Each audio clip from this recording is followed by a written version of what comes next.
Welcome everybody to a brand new episode of the Jams Tea Podcast, where we spit the jams and spill the tea, coming at you with another end of the year video, and it is the one, the only, the one you've been waiting for, the one we've been waiting for. It is the best albums of the year. It's been a great year for us at the Jams and Tea Podcast. We've done some significant numbers this year. We've gotten some new subscribers. We just hit 1,600 today as we are recording already. this. So, yeah, good day for us, and we get to celebrate. The rate of subscriber growth just in the last couple of weeks has just gone gonzo. Nonsense, truly. Yeah, so it's been a huge year for us. I mean, we celebrated 100 episodes earlier this year. We've been doing this since June of 2020. And this is, as I think we mentioned in our songs video as well, this is the second full year, essentially, that we've covered as a podcast, reviewing new records nearly every week. I think the vast majority of weeks of the year, we put out an episode where we reviewed at least 2 new releases. So those, in combination with the glut of great releases that we never did get to review as well, has given us a huge pool to choose from for the best albums of 2022. I'll also make sure to include our individual lists as well, which you can probably see. We'll probably post them on our Twitters or whatever as well anyway, but we'll include our individual lists as well so you can see what went into essentially compiling this as well. A lot of great records that each of us individually love, but either didn't make the cut or, it was just such a great year. It was really, really hard to include everything, but I'm really happy with how this list has turned out.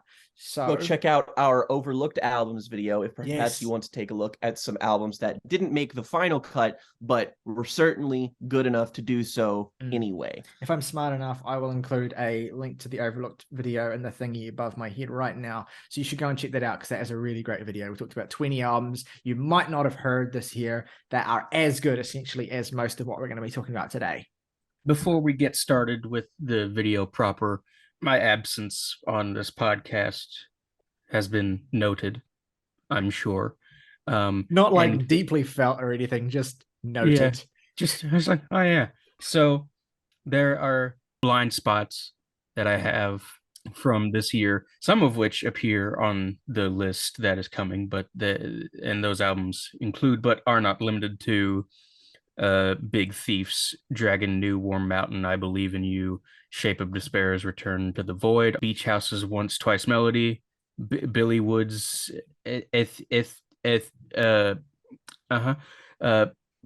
Fossora, Backwash's His Happiness Shall Come First Even Though We Are Suffering, Imperial Triumphant's Spirit of Ecstasy, Soul Glow's Diaspora Problems, Elders' Innate Passage, Wise Bloods and In the Darkness Hearts Aglow, More Mother's Jazz Cozy and Nose, River Fools and Mountain Saints, Jid's The Forever Story, Show Me the Body's Trouble the Water, Ellis Dune's Past Lives, Carly Rae Jepsen's The Loneliest Time, Denzel Curry's Melt My Eyes, See Your Future, Raj Kanayar's Heaven Come Crashing, or 40 Watt Sum's Perfect Light. So, this list may look different were I to have done all of my homework. So just keep that in mind, I suppose. I think looking at it now, I'm fairly happy with how it's come out as well. And I think there are some albums lower on the list that probably wouldn't have made it into this video if you had been as comprehensive a listener as Jake and I have been this year. So for better or worse, I think the list has turned out the way that it's turned out, and I'm very pleased with it. But a good note and a good thing to be aware of as well when thinking about what's fed into making this video. All right, without further ado, let's kick into the list then with number 20.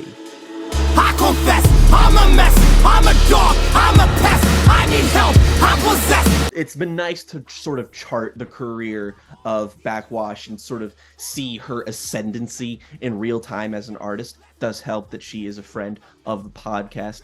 Thank you, the one and only Miss Wash. And it also helps that I think it's kind of inarguable that her last couple of projects have seen her trajectory not only increase in terms of success, but in terms of artistic ambition and scope and just overall evident skill, because His Happiness is, in fact, what I would say is her best work yet. It's not by a huge margin, just because her other 2 albums are great, and I still return to them very frequently.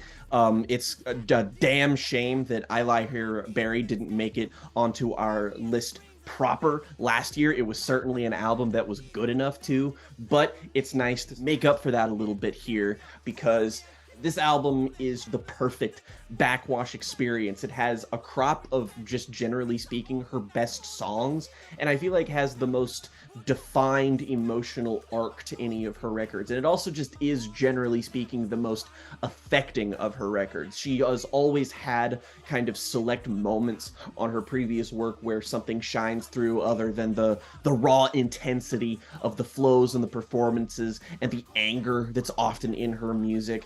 And you'll get stuff like the final song on the first record that we reviewed. But this one here, there's just so many moments that stick out to me as being affecting, that just kind of leaped out at me and just really kind of took me back this year. And that's, at least in my opinion, sort of why this is my favorite hip-hop release of the year. I have to say, having revisited this record more and more since we reviewed it, it has continued to grow on me to the point where I think that though I think I was having a little bit of a tough time really fully getting underneath its skin when we initially reviewed it, I've really come around to the point now where I think this is basically as good as her previous record. And it also, in serving as the conclusion to a trilogy of records, a trilogy that Backwash has crafted, it kind of fits the mold of what I consider to be a kind of standard for great third installments in a trilogy, where it maybe doesn't have the immediate, where it's like the first installment of the trilogy is kind of introduces the core ideas, kind of is one of the things that instantly captivates people, but also has you keenly aware of the limitless possibilities of how it could build and go next. And then the second installment of the trilogy is kind of that fully realized, that intensity, that glorious accessibility, that confidence as well, coming right to the fore and really resulting in something that feels like an instant classic. And then the third installment of the trilogy typically is the part of the trilogy where the ideas of the second, the triumph of how polished and fully realized the vision is there, is refined even further. You get something that tends to be a little bit more difficult, a little bit murkier. I think the beats and the way in which these songs are constructed are a little bit less immediate in the way that they will grab you if you're looking for a purely visceral experience than her second record. But I think there is so much to uncover within this third album that reflects and builds upon so many of the ideas of the first 2 records, as well as showcasing Backwash's versatility as an artist. And really, you get to feel as though, I think, Jake, as you kind of said, that you are, not necessarily getting to know Backwash, because you're getting to know her insofar as she lets you into her world and she presents this vision of herself that is the vision that she wants to put forward in her art. But you do feel as though you are getting closer to something more intimate, and all of the pain and beauty that comes with that intimacy being fully unlocked and fully realized. I think this new record has both the darkest moments of any Backwash record and also some of the most joyful, particularly in that closing track as well, where it's really celebratory and everything really comes full circle. I think one of the great strengths of the last couple of records is how well Backwash has drawn upon features to augment her songs and provide additional perspectives that she can bounce off of. And I think she does that better than ever here as well. And in so many ways, it feels reductive to say that this album works particularly well as a refinement of her previous record's strengths, but it is very much its own beast. And it puts Backwash in a position where I could see her going in any number of directions in the future. But most importantly, it feels like the definitive and declarative ending to a series of statements that have essentially basically broken her voice through to the world of alternative hip hop and have made her essentially an inescapable and essential voice. So shout outs to Backwash. It's another amazing record. I'm super glad we could get it on our end of the year list because it deserves it. Rightio, moving on down the line to number 19 on our list.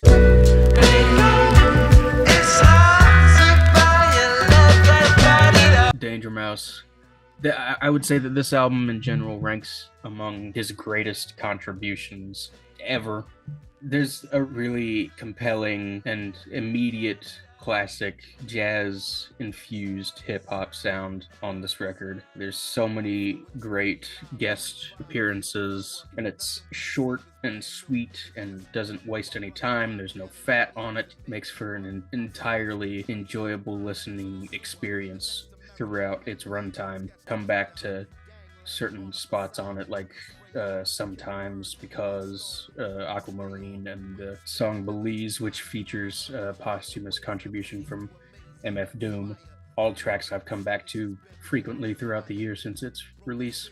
Yeah, completely agree. I mean, this is again another record like the Backwash one where I was fairly enthusiastic when it came out, and it was of course just great to have a studio release, a full-length LP from Black Thought as well. It felt like something like this was really long awaited. But again, I feel like as the years gone on, I've come to appreciate more and more. I mean, I think Black Thought's skill and the power of his lyricism and how great he is as a performer and as a writer was immediately apparent to me when we reviewed it. But one thing that's really grown on me is just how instantaneously classic and just memorable and hooky this whole thing is. I mean, there are beats and there are samples as well that Danger Mouse plays around with in these beats that initially were very, were pleasant and gave the songs a good kick. It's truly a mark of a great producer hip hop collaboration when I can spend my review initially raving about how great the rapping is, but then 3 months later I have the vocal hooks and samples stuck in my head from songs like Because in particular, like that. The vocal hook on that song that's just sort of flipped and repeated throughout it has just been completely going through my head whenever I least expect it. The Darkest Part as well, which is a great song with a fantastic Raekwon feature, really stands out for that as well. My favorite track is Aquamarine, which has a great Michael Kiwanuka vocal feature on it as well. And I think some of Black's best rapping in yonks, essentially, since kind of the mid to late 2000s, kind of final career surge of the Roots. And Saltwater as well, with my beloved Conway the Machine, who I shouted out in our Overlooked Albums of the Year video as well. I mean, just a fantastic song. This is one of those records where I feel like I could enjoy just the vocal stems of Black Thought and the guest rappers in and of themselves and be able to listen to that shit front to back. And equally, I could listen to just the instrumentals from front to back and have a really satisfying experience. But then when they're all put together, it's a magical combination. And so, in retrospect, it's not too surprising that this has essentially become one of the year's most acclaimed and well-reviewed and beloved records across the board, because it just has so much of that instantaneous appeal. And it sticks in your memory in a way that you maybe might not expect it to initially, but really ends up meaning that it has a lasting impact that not a lot of major hip-hop records this year have had. Moving down the list then, number 18, we have...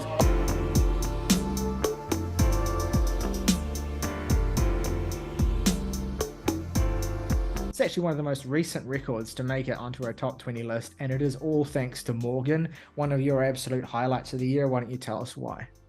I just found this to be one of the most propulsive and exciting and densely atmospheric releases of the year, and it shows a lot of promise for this band, so much so that I'm just as excited to see what comes out of the other band that all these people are in. What's that called? Vein FM. I'm just excited to see what comes from them next as I am to see what comes out of this project next, just because these people have something. Yeah, look, all that you need to know is duck tones. Woo! That's this album. That's the joke anyway, because of the duck on the cover and the fact that this is so obviously indebted to the particular brand of shoegaze adjacent metal that Deftones of course have popularized. But there's so much spirit in this record, there's so much character, there's a real sense of humor, as well as just an ability to just lock into that full throttled aggression that you would want from that as well. And the record delivers all of those things in a really tight and compact package as well. It's just been such a joy and such a blast to put this thing on. Continuing on down the list, number 17, we have...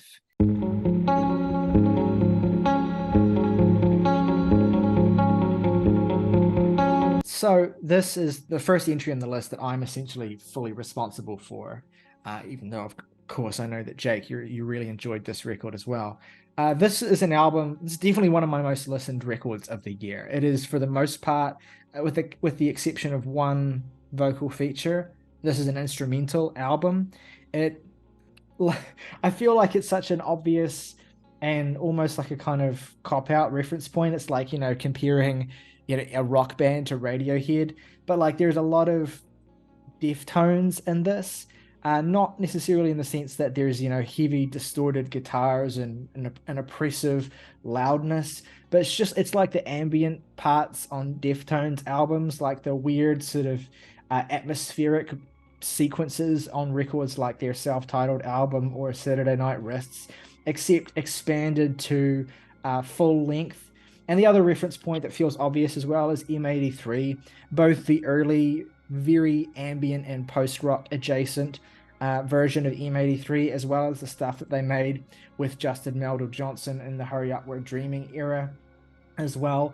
And that essentially the mention of Justin Meldal-Johnson as well makes me think of so much of the shoegaze adjacent and sort of heavily atmospheric rock music that he's had a hand in the last 10 years as well. All those kinds of influences circle around a record like Heaven Come Crashing, but then when you listen to it, an album that is essentially just the product of one woman and a laptop, it sounds like planets collapsing. It sounds like stars dying. It is ambient, it is post-rock, it is all of these sorts of things, but it is so much more than those labels can convey. There are moments where it is eerily still for extended periods, and then there are moments where the most like staggering tremolo picked guitars will come in, or warbly huge synthesizers will come in, and it will make the whole thing feel like you are on fire as you're listening to it. It's a really difficult record to pigeonhole into genres. I've already fallen upon, the cheap cop-out of basic reference points, but what Rachika does is completely unique to her. It is such a special album. I've come back to it so much this year. It's one of those records where even the 2-minute interludes are like standouts. There's a track on here called Promises that barely 2 minutes and change, and it's just one single 5-second loop essentially over and over, and I've listened to that, I'm not exaggerating, hundreds of times on a loop this year because it makes me feel things. But equally, you have epics like the near 10-minute Tetramorph that begins the record as well that will just completely melt your face off. So much of what Rachika does, both with her laptop and with her guitar as well, because she is a very accomplished guitarist, and her guitar playing is a huge part of the textures that she builds on this album. For that reason, I think fans of My Bloody Valentine, 90s shoegaze, modern shoegaze, and all sorts of things adjacent to that, lots of which we talk about on this podcast, will get a lot out of this album. It is for sure absolutely one of the year's most rewarding instrumental musical experiences, and a record that has become easily one of my most visited comfort albums, not even just from this year, but in general. Moving on down the list, number 16.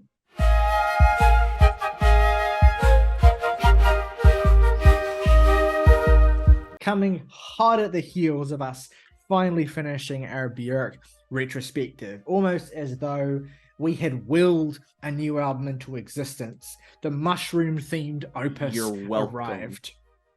Jake, why don't you tell us a little bit about what you love so much about Fossora? What's so special about Fossora in the arc of Björk's discography as well, and why you put it on your albums of the year list? I think one of the most special things about Fossora is that it is only capable of being fully appreciated if you know about the rest of her discography, and simultaneously feels wholly unpredictable compared to everything else she's made. In terms of this year in music, like we said, it's been a full year where we've got to cover stuff on here. So inevitably, towards the end of the year, a couple of us are going to start feeling a little bit of burnout on occasion. And I was feeling a little bit burnt out myself. What do you mean? Yeah, I know, right? But there are rare releases that come along and just completely light a fire under your ass. And for me, this was one of them. Not only just because it was a good Björk album, but because this was an album that eschewed convention so brazenly that I had no choice but to bow to its whim and just kind of respectfully bend over for it.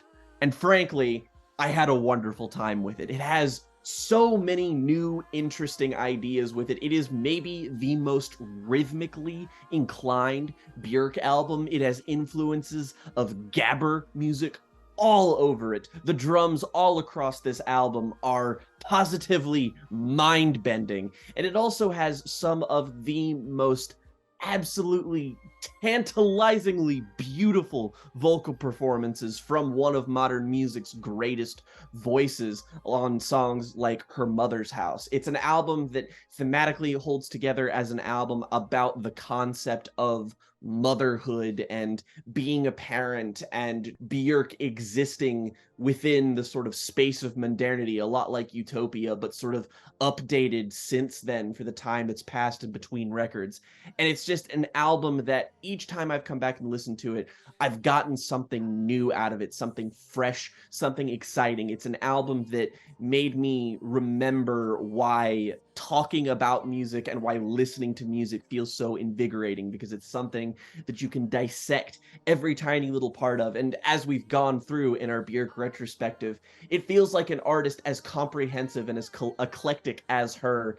You know, you feel like at some point you would just run out of things to say about her work. But she shows you that not only can you have this insanely prolific, insanely critically acclaimed, beloved career, but you can keep reinventing yourself successfully over the years and still have something vital, something interesting, something emotional, and something that's just fun. That's the best thing about this album, is that it is a blast to listen to. I mean, it may not be the most immediate thing for most people, but it is the thing that I have had the most, like, just urgent itch to come back to over and over and over again, and it has since become one of my absolute favorite Björk records. It's one of those albums, one of those very rare albums, where it almost forces you to create a new vocabulary to be able to talk about it. Or at least to, like, it really challenges you to think about how you even describe music, how you go about communicating, not just obviously what something sounds like, which, you know, if focusing in purely on what something sounds like is kind of a fairly boring way of just reviewing music. You want to go beyond that, and Björk kind of willfully pushes you to really interrogate that relationship between the almost indescribable worlds that she creates of just fusions of sounds that have not only have never been heard together before, but in some cases have never been heard at all before, at least not in the form that she takes them. And also thinking about, you know, how that whole sonic palette marries with the sorts of concepts and things that she sings about, the things that she's talking about, and the way in which she's constructing her album. I mean, you have some of Björk's most beautiful music on here. You have songs as mournful and dark and haunting as Sorrowful Soil and Ancestress. You have songs as immediate and punchy yet almost celebratory as Fungal City. And you have the pure viscera of the title track, not to mention so many of the other deep cuts and the singles. I mean, everything about this record screams an event for Björk, which is what you want from a Björk record, right? Is you want it to feel like an event. You want it to feel like a new step, a new stage, a new evolution, you know, for the artist. And it absolutely is those things in so many more ways than what we would mean when we say, oh, you know, it's a new evolution for this artist who's changing their sound. Like, no, this bitch has evolved into a mushroom creature, essentially. And you found a way for that to beautifully represent generational growth and transmission and life, essentially. It's everything you want from a Björk record, and it absolutely deserves to be in Best Album of the Year conversation. Alrighty, number 15 on our list is been a lot of great heavy music this year from the world of metal and from elsewhere. And I feel like this is almost in a similar vein to me, to like Turnstile's Glow On, in terms of being this like super modern, super slick new vision of heavy music. I don't even want to say necessarily punk, although there's certainly a lot of punk in the spirit of this.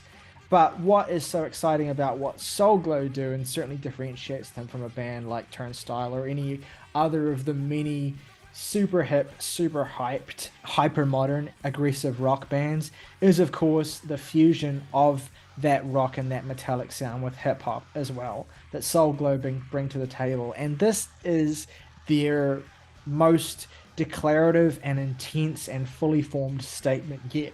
From the moment this album was released, it was instantly a frontrunner for my album of the year, and it still makes it quite comfortably into the top 5.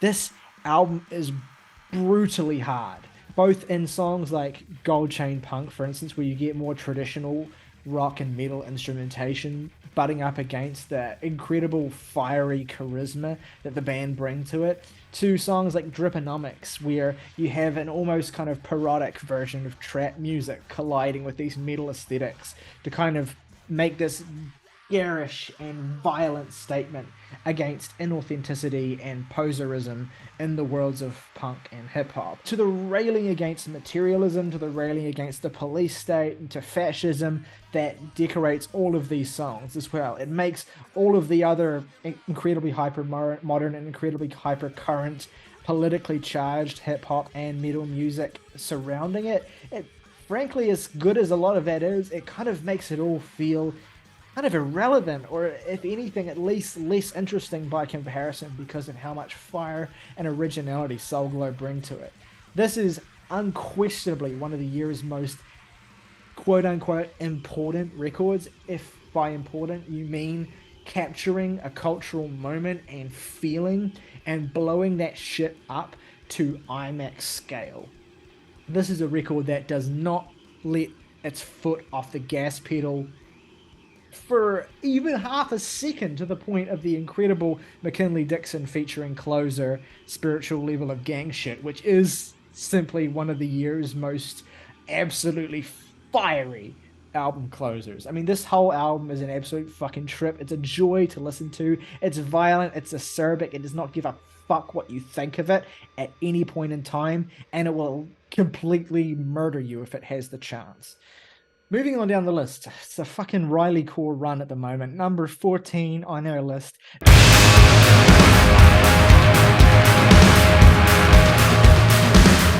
Fuck me, this is so good. This shit is hard as hell. This one came out in February. I remember it leaked even earlier than that, so we did hear it in advance of its official release, but I fucking bought that shit 100%.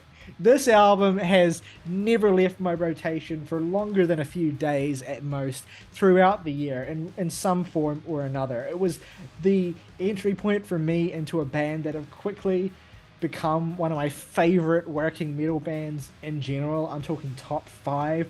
The sheer commitment to sound design, to size, to scale, to massive, fresh feeling in this band's hyper modern and slick take on sludge metal is completely captivating at every turn, not to mention the ways in which the band have sort of expanded or taken their sound in a slightly more atmospheric and more filled out direction from the much more intense and violent Adorned to Fear. This album is augmented by vocal features and also the featuring of Colin Stetson on saxophone on multiple tracks here as well. It feels like such an exciting step forward and evolution and refinement for Cult of Luna, as well as being one of the year's most accessible metal releases, I would say, and just one of the most completely ecstatically fucking just gorgeous as well. And this is the thing about Cult of Luna, is that you have heavily aggressive sludge metal vocals, crushing distorted riffs, but you also have a sound design, an atmosphere, a mix that manages to find genuine beauty in those things and the way that they're presented. You know, it never feels harsh, even though on paper everything is quite harsh. and it's just mixed and melded together in a way that feels like honey on my ears. And it is unquestionably one of the highlights of metal this year. Yeah, not only is this just a cool step forward for Cult of Luna, it's also just everything you could want out of like a modern sludge metal record. It's just this epic, sprawling thing that you may not even know what to do with at first. But once you just sort of secede to the titanic riffs and just sort of let this shit go off, it becomes one of the most brutal experiences in a year that was filled with absolutely brutal music.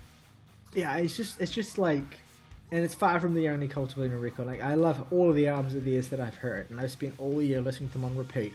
But this is just one of those bands where I just get a giddy, fucking stupid, shit-eating grin on my face listening to this shit. So if you're looking for an experience with metal that has a good shot of doing that for you, this may be it. All right, moving down the list some more. Number 13, we have...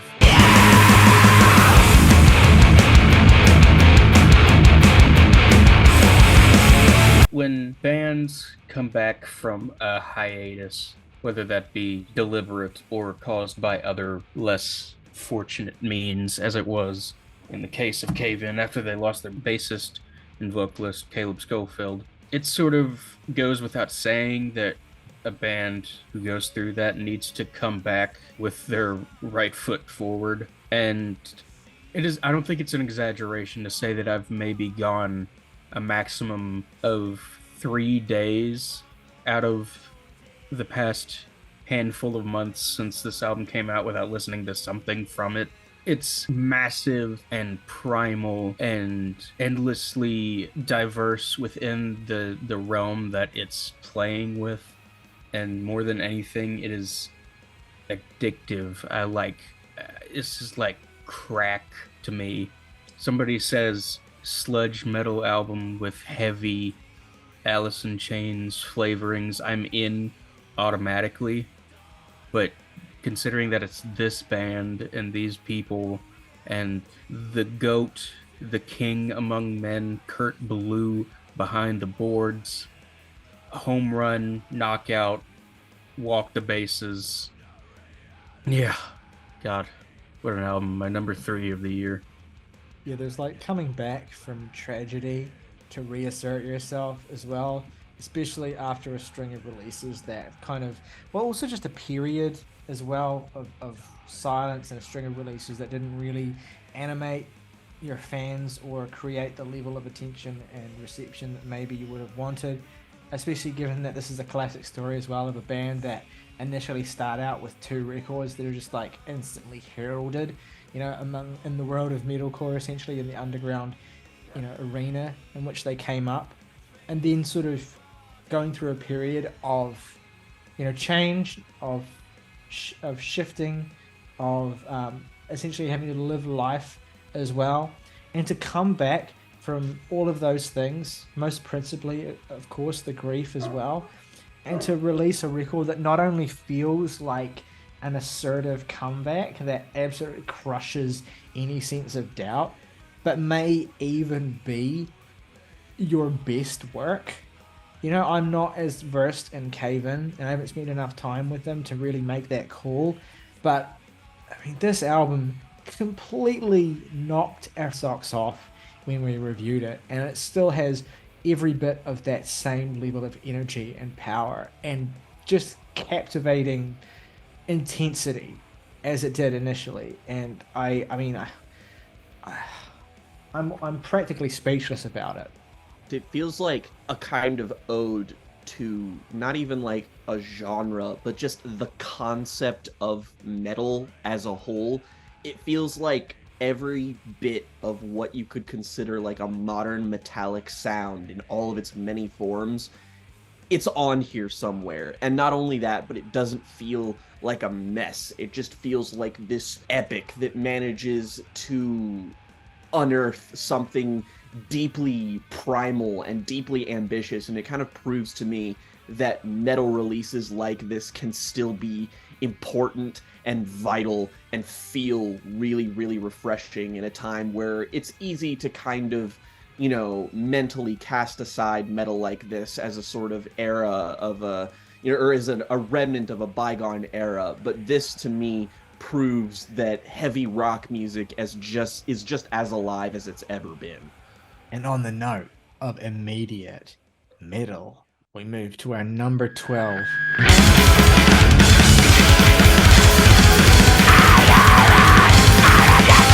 When we reviewed it, I was over the moon about it, but I was just like, this is the kind of album that it's succinct enough for me to just come back to it easily over and over again, and I like it a lot, so I feel like it's going to grow on me. Lo and behold, it did. It happened to be one of the scores that I actually increased retroactively after we reviewed it on the podcast this year. And with good reason. Everything here is fucking phenomenal. This is an album that manages to make a maximum out of the most minimum of moments. Even the tracks on here that are 30 to 40 seconds long are going to beat more ass than an 18-minute long prog epic. This manages to condense metal and grindcore down to its bare essentials and hit harder than anything else I've heard all year, but it also, much like Heavy Pendulum, manages to sprawl outward and encompass so many different subgenres of metal. It manages to have influences of stuff like black gaze and power metal on here. So not only is this a great ass-beating grindcore album, it's an album that manages to encompass what is great about metal in its many different forms in one substantial, cohesive, but still very tightly packaged release. Just one of the highlights of the year for me, and in fact, I do kind of think of this and Heavy Pendulum as being sister releases in the sense that one is this long, huge, just insanely titanic release that sort of packs in every metal idea you could possibly fathom into it. And this is like a release that basically has a set time limit, and it was like the goal was to put as much different metal in it as humanly possible. So these two releases, to me, being back-to-back, feels especially poetic this year. One of the things that really stuck out to me about Hiss, unquestionably one of the best grindcore records I've ever heard, is that one of my principal, not issues, but just kind of like, I guess, fascinations or points of interest with grindcore has been kind of how difficult it is to actually pin down in terms of aesthetics beyond the fact, that, it's really, really fast and the songs are really, really short and it's all about kind of these brief bursts of intensity. And one of the cool things about Wormrot, and they do this really, really well all across Hiss, is they give you all of these different visions of what grindcore can be. As Jake said, you have aspects of things like black metal, you have aspects of things like death metal, you have aspects of things that are, a little bit of screamo as well, that will be familiar as well. But you also have aspects of like 80s thrash, and like kind of napalm death era metal, as well as just you have a patchwork of different sort of metal stylings, and sometimes the elements of those little arenas and subgenres of metal are minuscule and subtle in their presentation. It could be something as simple as a drum fill, or as a particular guitar texture, or as the way a vocal hits on a particular song, that makes it that instantly, if you have enough of, I guess, of a knowledge of metal, and you've listened to enough of metal across its various different eras in the last 50 years, you can recognize these tiny little details. And grindcore and Wormrot are able to pull these different threads together and create a kind of unified vision of what grindcore can be, that is unified in its disparateness. It is able to pull together so many different things and create such a unique version of what it is. I mean, in particular, you have songs like When Talking Fails, It's Time for Violence. You have the incredible, just the way the drums sound on the intro to this song, I believe, and also in a track like Pale Moonlight as well. So closely, tightly mic'd, minimal reverb, but in such a really intense sound. The vocal performances as well on songs like Voiceless Choir and Desolate Landscapes and Hatred Transcending as well are just absolutely gobsmacking. And then you get, of course, the final surprise of Glass Shards at the very end of the record, which has soaring violins in it and all kinds of just a melting pot of instrumentation from the world of metal and from outside of it as well.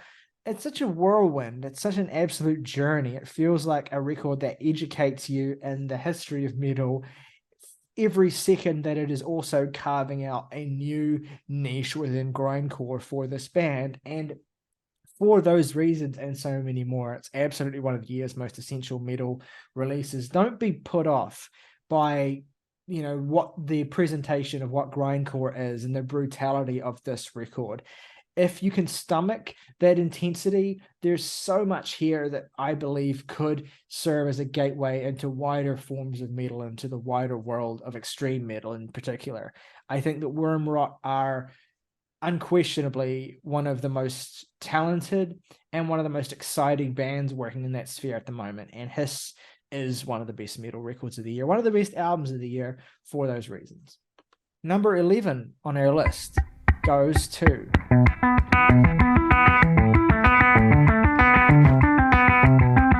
as we've said in our review segment, it is difficult to remove this album from the long shadow that Radiohead casts. I think in some ways that's deliberate on their part to sort of take that notion of it and sort of scramble it on this release. But it's refreshing within the realm of releases that we've had from these guys in the past decade or so. And both a look back at what some of their collaborations have yielded before and an interesting inversion of it, a look towards the future for Greenwood, Godrich, and York, and the guy whose name I can't remember. Tom Skinner. Yeah, him. This band is already working on new music. They're playing some at live shows, and it's all very exciting. And this was a really, really stellar debut for this new project.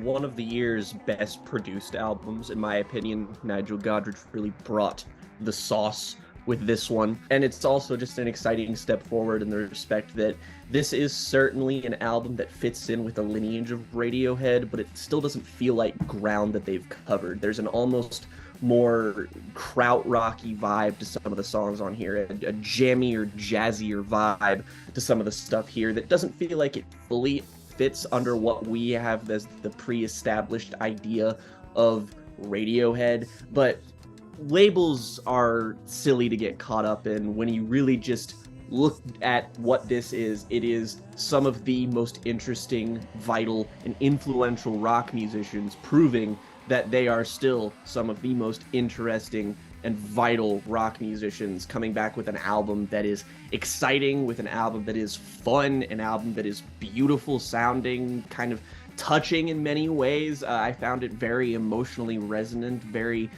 politically charged, and it just feels very potent, even though it sort of lacks the kind of immediate impact or just the of something like, a Kid A or an OK Computer. This is something that's very different from those albums, but is, in the opinion of the people who like it, us, is something that is no less great or no less formidable, and it has so much potential as a project to evolve from here. Well, yeah, and the linchpin is Tom Skinner as well. He is the former drummer of the fantastic jazz band Sons of Kemet, also the equally great Afrobeat new jazz band Melt Yourself Down as well. This guy has a fucking resume, and that jazzier touch that you mentioned as well, I mean, that krautrock edge, the rhythm section that he brings as well, not to mention the bass on this record as well. Tom and Johnny both play bass across this album on different tracks as well, and they bring this particularly muscular energy to the bass playing that definitely probably is influenced by their decades of playing guitar, which of course they do as well. One of the things you can say about directions in which modern Radiohead were heading is that, particularly with their last couple of releases, they were getting more and more influenced by not necessarily the aesthetics, but kind of the language of dance music, the language of electronic dance music in particular, is something that's always fascinated Tom, something that has been a huge part of the way that he writes as well, and the way that he constructs songs.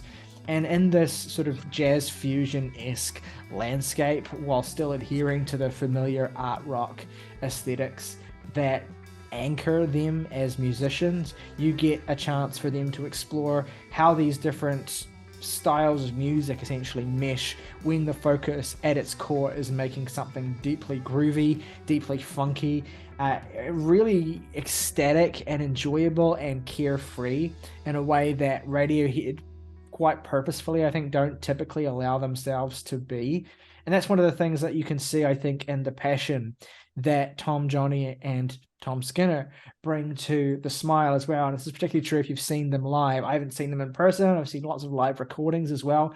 It very much is about making people move, essentially. And that element of what they do as a band is so integral. And so there's something that is really easy to latch onto and just really instinctive about the music that The Smile make that doesn't require necessarily the intellectualization or the cerebral appreciation typically associated with the more sort of musically complex arrangements of Radiohead. Here you're getting something that is a little bit more streamlined, but still full of beautiful textural, gorgeous details to appreciate as well.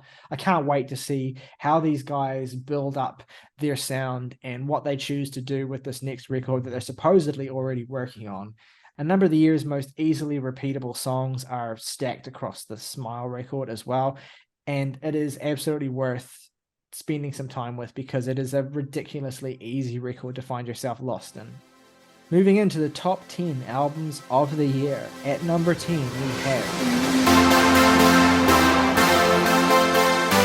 Sparks in the Sky Until We Meet. Let's Eat Grandma are an act that I know myself and Riley in particular have a great amount of affinity for. Their last record before this features some of the best dream pop of the decade on it. And in my opinion, this album maybe doesn't contain the stratospheric highs that album has, but it offers a more consistent, more cohesive, and in my opinion, a slightly more enjoyable final product. It is an album that is composed of themes of the difficulties of maintaining friendship, of self-discovery, of identity, sexuality, and just love. And it is one of the most affirming albums of the year in many respects, and it has this absolutely gorgeous sound to it that is not as rough and experimental as maybe the last album, but feels so refined on this that it's just so tight that it has so many irresistible grooves, so much great up-tempo beats, like on songs like the one we talked about on our best songs of the year list, Levitation, but that is far from the only highlight here. But I think one of the most rewarding experiences I've had with music this year is discovering just how rewarding of a record this is in its second half, in its less immediate, less kind of bright and poppy half, where it goes into something that's a little bit slower and a little bit more, I won't say patience trying, but something that you have to listen to more of to sort of figure out, and it makes it an experience that really makes it feel like it's worth waiting through. It's an album, it's easily one of my most played albums of the year, like a quintessential summer album to me. Very much defined a lot of my year this year, and generally speaking, just felt like one of the high points, not in just terms of great music released this year, which it is, but in terms of music that just keeps me in a great mood, that just like hits all of the emotional beats that you would want something like this to. It proves too that Let's Eat Grandma are an act that have some legitimate, serious staying power as a duo. And like a lot of other projects on this list, it just really makes me excited for what they could do in the future. It's a beautiful album. I mean, this band have been very close to my heart since before even their last record. I mean, initially when they came to the fore with I, Gemini, I think back in 2016, that was like an incredibly lo-fi, bedroom recorded album that traded in styles of music as varied as drone music to this very kitschy version of teenage pop to so much else as well. And they have been restless innovators persistently in all of their music, Rosa and Jenny, the two young minds, all both of them younger than us, I think, who have yet, despite that, already built up an incredible portfolio of amazing music.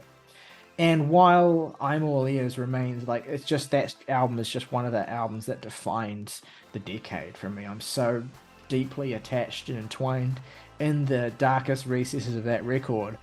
It's fairly difficult to argue that Two Ribbons isn't a more well-rounded and accomplished release from the band. I think some of the raw ambition of that previous record was missed by some people encountering this one, but there is so much more living that these two women have clearly endured in the time since their previous record. I mean, one of the big things that hangs over this album is the fact that, you know, Jenny lost her boyfriend to cancer in the time before the writing and recording of this record as well, and that is something that comes up. I think the primary theme of this record is about their friendship, about Rosa and Jenny's friendship, and the periods of time in which that has been put under strain, and the ways in which they've had to essentially adjust and reposition themselves to be able to deal with and sustain themselves now being traveling musicians together, as well as having been friends since essentially they were, you know, preschool children. But the subliminal theme of grief, loss, and more broadly of just, I guess, disconnection from the ones that you love, whether something that is intentional and chosen or something that's forced upon you, is a thing that comes across just really powerfully in songs like Sunday, and of course the incredible closing track on this record, the title track itself, which has just brought me to the verge of tears so many times since I first heard it.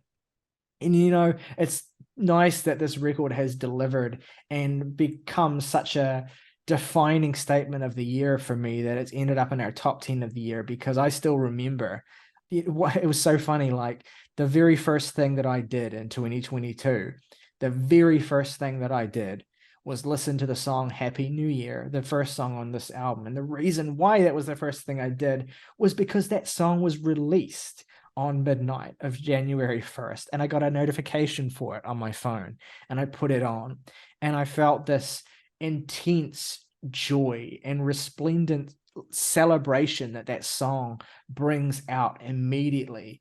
And it doesn't necessarily do a great job of preparing you for the emotional whiplash that the rest of the album is going to give you, but it shows you just how enthusiastic and passionate about making music and about frankly, their love for each other that has and will endure in spite of everything, that comes through so powerfully.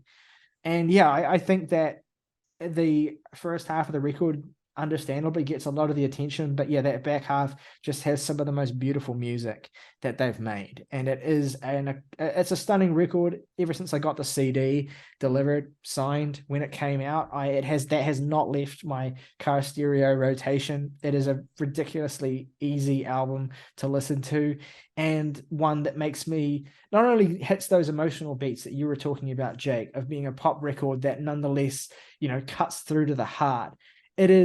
It really captures a full spectrum of emotion. You know, it captures the joy of connection, it captures the frustration of falling out with someone, and it captures the hopeless despondency of grieving a loss that you can't change. And it does all of those things across the span of a not even 40-minute pop record that never loses you remotely. It is absolutely one of the year's best records. Number 9 on our list is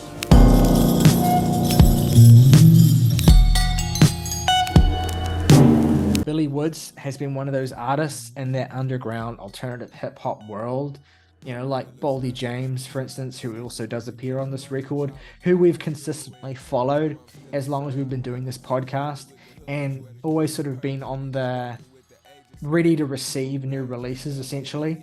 And with how busy our schedule tends to be, we don't often get to cover many of them, not out of a desire not to, but also just as a reflection of how prolific these artists are. And so oftentimes we're just waiting for the release that really feels like the most definitive statement of the current era from that artist to really zero in on. And Ethiopies is that for Billy Woods. A time will tell whether it holds up as Billy's best release. I think it's still, I would have to give that title probably to Hiding Places, the album he made with Kenny Siegel in 2019. But Ethiopies is very close behind. This is absolutely my most listened hip-hop record of the year. The thing that is always the draw with Billy is his just incredibly commanding presence as a performer. You know, when we reviewed the Arm & Hammer album last year, and I went on a 45-minute deep dive into his and Elucid's incredibly dense lyricism, you know, it was like a moment where I had to reckon with, okay, these guys do so much and they write so densely and so intensely that it's a real commitment to even begin to comprehend an artistic statement from them, which is what makes it so dizzying when they put out so many of them. But the thing about Ethiopies is that it does not trade off at all on that complexity and on that interweaving and indirect and sometimes abstracted storytelling that Billy has refined.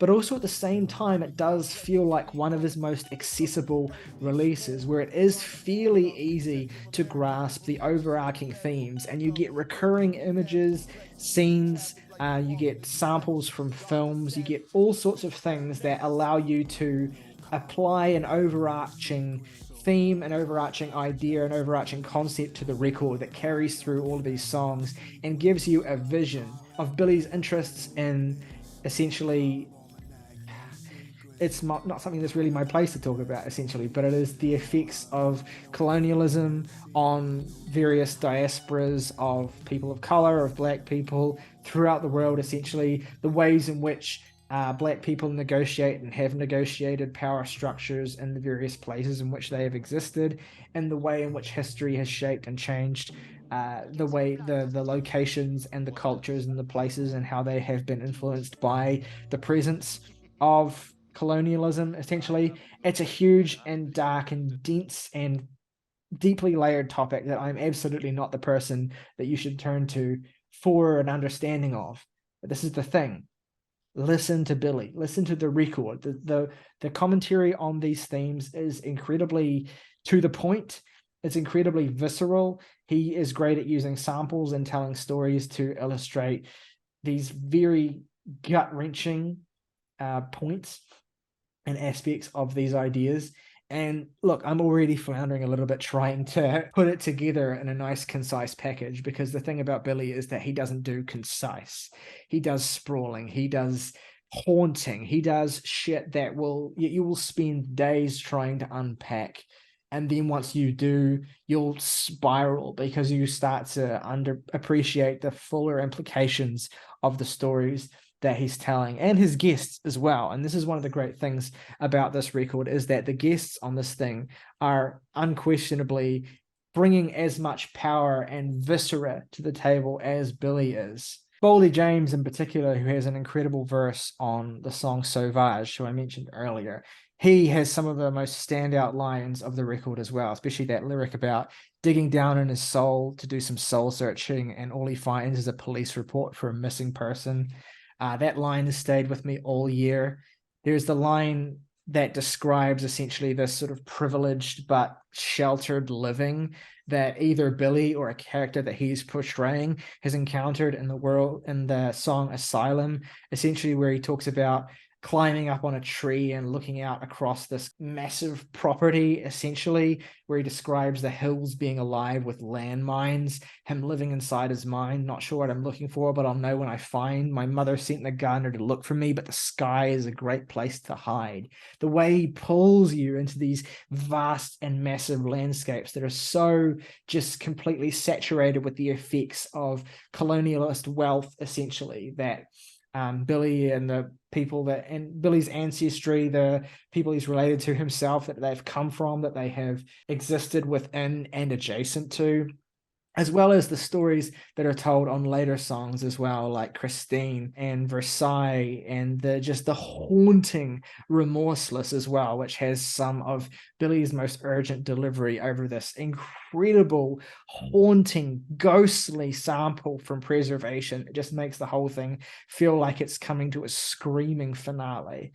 Yeah, it's an incredible record. And this is the thing, like, Billy doesn't do concise, Billy doesn't do immediate, but his records more recently anyway have been fairly tightly packaged. I mean, this record is barely 40 minutes long, so it doesn't demand too much of you time-wise, and it gives you enough in terms of those really well-crafted and immediate beats from Preservation that give you a musical linchpin, essentially a way of getting into and wedging these songs apart.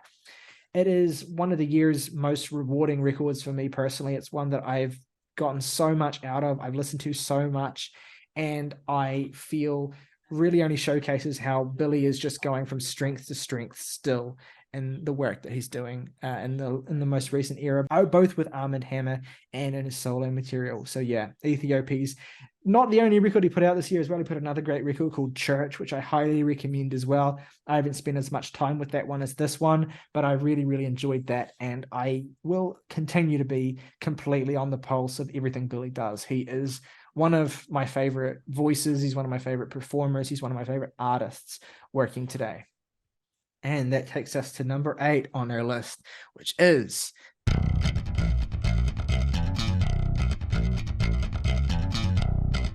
we have, like the Björk retrospective, we sort of built up to this release by covering all of the Porcupine Tree albums that preceded this at the turn of the new millennium. And as you all may have well guessed, we're all big Porcupine Tree fans, so this is not exactly coming out of nowhere. Porcupine Tree are my favorite band, so obviously this release was highly anticipated, but something that goes a bit undersold is just how wary I think a lot of us were in the days leading up to this, is that no matter how confident I was in the singles that they released, we still had to sort of combat the fact that the last project we got from these musicians was The Future Bites, an album that I feel like we strongly disliked for a lot of different reasons than other people strongly disliked it. As if Stephen making a weird new romantic synth pop album would probably go over very well with us if he had bothered to write any compelling material for it. But we sort of had that lingering specter of something that felt like it shook our faith in one of our collective favorite musicians. And alongside Richard Barbieri and Gavin Harrison, Stephen comes along to prove that all of those doubts were totally fucking unfounded, because Closure Continuation is a stellar record. It is, in my opinion, an album that reaches the lofty heights of many of Porcupine Tree's finest moments. It's a really tight record, not in the sense that it's a short album, but it's 7 tracks long, and those 7 tracks feel like such a honed-in experience. You can feel the growing that these musicians have done since their heydays in Porcupine Tree, and coming back and following up their previous record, The Incident, which was this big, sprawling, messy thing, and then showing that they have the sort of musical chops and the know-how to create a compelling experience that is also an experience that feels like they knew when to stop, like they knew where to put all of their indulgent prog tendencies and where to not put them. And this is just an absolute banger of a record. It contains some of the most immediate alt metal adjacent bangers this band have put out, songs like Rat's Return, but they also have just incredibly passionate ballads like Of the New Day, which is honestly one of my favorite Porcupine Tree songs, or, you know, stuff like the opener Harridan. There's just again, the idea that they could go on to make more music after this is such a tantalizing prospect that, yeah, Closure Continuation isn't anything necessarily new for the band, but it is one of the most confident reassertions of one's place in music that I think that I've ever heard.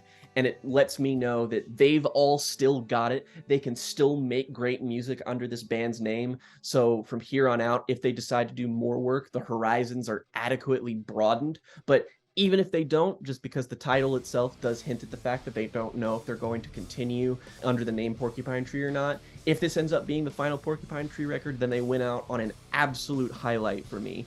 This is an album that's just, it's so easy to come back to and to listen to, and I just really appreciate the fact that I got to have the experience of my favorite band putting out a record that we all kind of got to bond over and, you know, share our appreciation for. It was something I did not see coming genuinely at all, and felt like one of those things you could really hold on to this year in your darkest moments. Is that anytime that things felt too much to handle, I was just like, I gotta make it for the new Porcupine Tree album, man. I gotta preserve, I gotta keep going.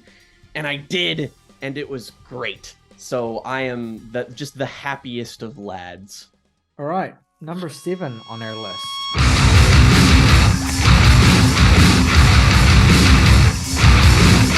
Talk about a brutal record. I mean, I feel like a lot of the records I've been talking about, or that I've led the conversation on anyway, have been particularly brutal in some way or another, whether that is just being from the world of metal or from the world of heavier music, to being records that just have this layer of intensity and tone and feeling and effect hanging over them that makes them something that is very difficult to emotionally shake, essentially, once the experience is over.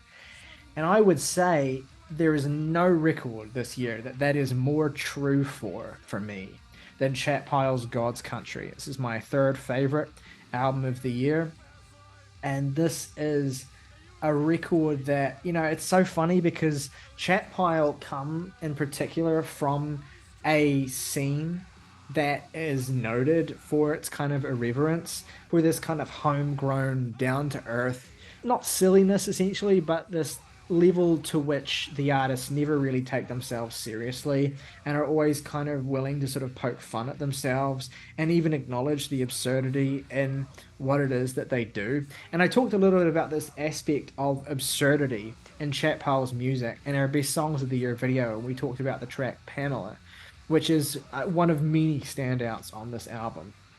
And the way in which they managed to match horror with absurdity in a way that heightens the experience of horror, the way in which they're able to add this aspect of, if not humor, then bizarre surrealism to their horror in a way that augments that effect. I mean, I feel like I talked about it pretty comprehensively when we talked about Pamela, but it is so true of the entire record, particularly moments like the now infamous grimace_smoking_weed.jpg, to moments as well, which has been a very persistent meme across this year in a way that doesn't really feel like it has taken from the impact of the song itself in any way, but if anything is a testament to how unique and striking its impact is. You know, this is a song in which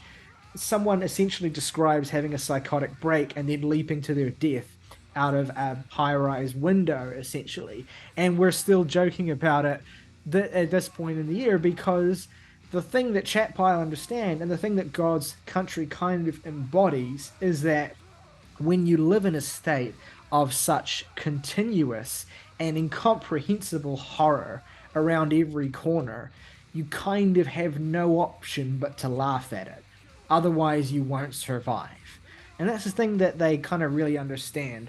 And there is like this commentary on the way in which political music is written in the current era as well, or at least positions itself too, with a song like Why, you know, which is in one moment both a commentary on the very blunt polemicism of a lot of leftist political music and art in the current era, but also a utilization of that bluntness to devastating effect to not only communicate a message about the massive and incomprehensible homelessness crisis across America and the world, but also to really underscore and elevate the horror that simmers underneath that is so difficult to confront.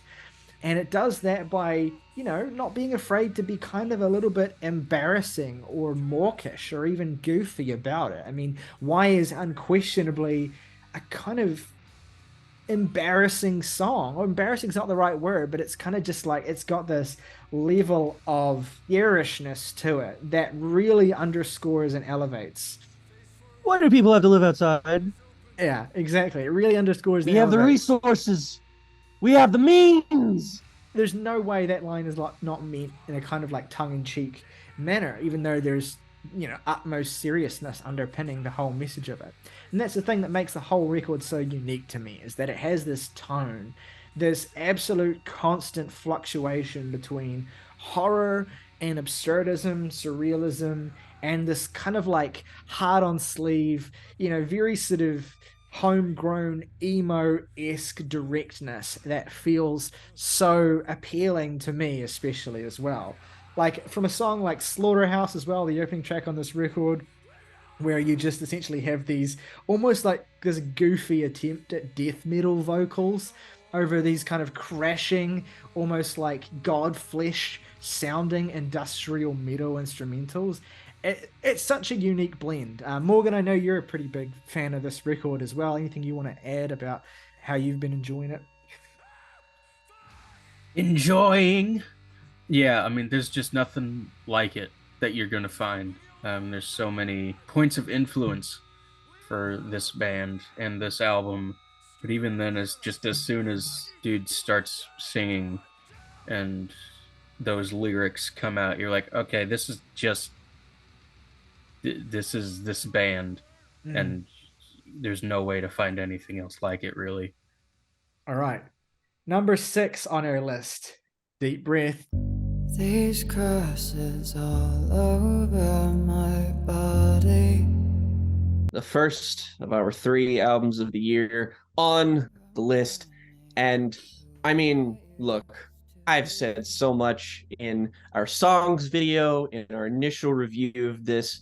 It is absolutely no shock to anyone that this is my favorite album of the year. As soon as I heard it, I was just like, if something beats this year, I may have to jump off of a large building.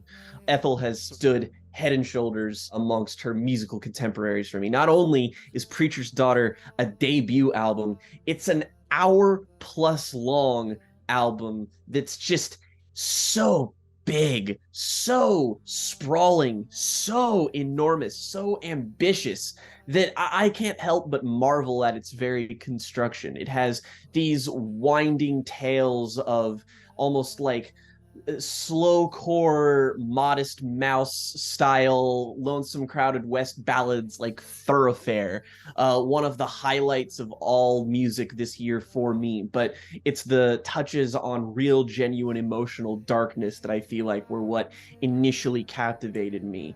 Depictions of loneliness and longing and nostalgia for days past on songs like House in Nebraska showcase not only a real palpable sense of tragedy in this main character's existence, but a real instrumental backbone that's just so difficult to beat. The guitar work on this album at the end of songs like American Teenager or songs like House of Nebraska is titanic. This album sounds incredible. All of it is self-produced, and it has layers of gorgeous dream pop, Americana tinged slowcore. It all just sounds amazing. But the voice at the center of it all, both artistically and vocally, that makes it so special is that of Ethel herself, Miss Hayden Anadonia, the most metal fucking name I've ever heard in my goddamn life. I'm so upset that how cool it is that I can't steal it one day. Well, jury's still out. Maybe I will steal it anyway. You can't stop me.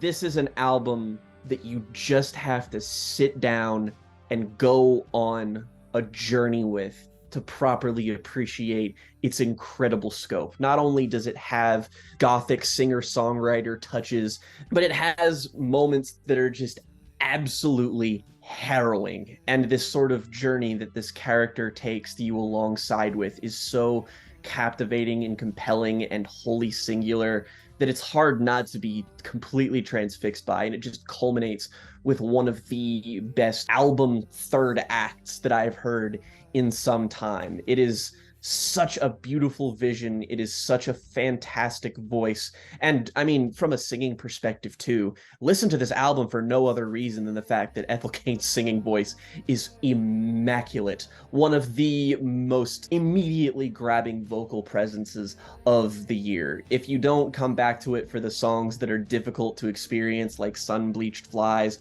or Strangers or Ptolemaia, then there are still songs on here like Thoroughfare, like American Teenager, that are going to initially grab you because of how immediate they are. But everything else just gets better and better and better. This is easily my most listened to new release of the year, and it is a beautiful, cathartic piece of work that never failed to sort of transport me somewhere else and sort of give me the kind of escapism that I look for in beautiful stories and beautiful art, but also really did feel liberating on a kind of personal, relatable level as a queer Southerner myself. So yeah, I mean, all of my love to Ethel Cain, to Hayden, to everything. I'm waiting on the vinyl. I'm waiting on that B-sides EP, and most importantly, I am waiting on that sophomore effort, because Ethel Cain is one of the most exciting new musicians to come up in this decade, and I really, really hope that the rest of it is as successful as this debut here, because this is easily in the upper pantheon of some of my favorite albums ever. Full stop. It's worth noting that despite this being Ethel's debut record, she has and had released a wealth of music before this. A number of songs and EPs and singles and all sorts of bits and bobs, essentially, that showed Ethel working towards finding confidence in the sound that she would so thoroughly inhabit here. And as you've alluded to, but is worth really fully stating clearly, this is a proper, full-on concept record, as an example of linear narrative storytelling, essentially, more or less. So you can follow along with the incredible emotional whirlwind story of this record, which, you know, in retrospect, having now caught up on certain films that have come out this year as well. You know, all I'll say is, Jake, it's no surprise to me that this is your favorite album of the year and Bones of All is your favorite film of the year, because they share some incredible similarities. Actually, kind of darkly, you know, down to the fact that cannibalism is a big element of both records. I mean, aesthetically, they are so outlandishly similar that I'm frankly shocked that I wasn't anticipating Bones and All more, just because on paper you look at them and you're just like, wow, I wonder what things are on my mind a lot these days. It's almost like Ethel's take on the great American novel in a certain sense. There's a real very sense... Cormac McCarthy. Yeah, there's a real sense of kind of, I guess, the weight of American history on the shoulders of one girl, essentially, who is journeying through across state lines, through these various different landscapes, trying to both escape where she is from, come closer to where she is from in a certain way as well, find a new home, to understand if home is even possible at all. I mean, the story and the various beats that the story takes are broadly fairly standard and follow a fairly predictable archetype of storytelling, but the way in which Ethel hits each of these beats, the twist that she puts on them, and the particular resonance that she gives them through this very distinct and personalized lens of this Ethel Cain character, really gives an edge to this whole thing that makes it a particularly brutal listen. that will have you struggling to deal with your emotions by the time it is over if you are doing anything remotely near paying attention to what is happening on this thing. You'll have a tough time dealing with it and reconciling it, because it is a tragic and frequently horrific record that nonetheless is ultimately weirdly inspiring as well. There's a kind of freedom that comes through and a kind of catharsis that comes through the ultimate apocalyptic horror of this album that really makes it feel like an eternal take on a classic American storytelling archetype. And yeah, and it's everything you would want. It's so extra, it's so, all of these different things that we value so much. Those of you looking for, concision and tastefulness and album construction may have a difficult time here. A lot of people, I think, have felt distance from Ethel for how, for lack of a better word, I hate this word, but ethereal and kind of eerie and floaty and just very slow paced the music is. But if you can get on that wavelength, if you can find yourself lost within that, the storytelling will absolutely back it up and give it that additional weight. And then by the end of it, you feel as though you have truly experienced a series of events and the weight of a lifetime and of generations bearing down on this character, that you will both be exhausted and weary to return.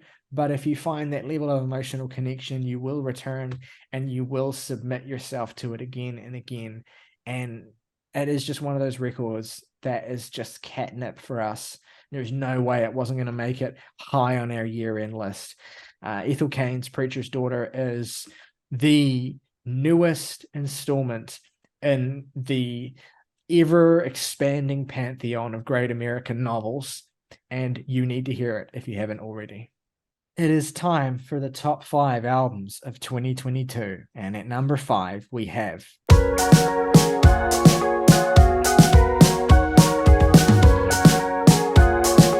anyone who knows me, anyone who's been following the podcast for any particular amount of time probably knows that we're big Everything fans, but I in particular am a colossal Everything fan.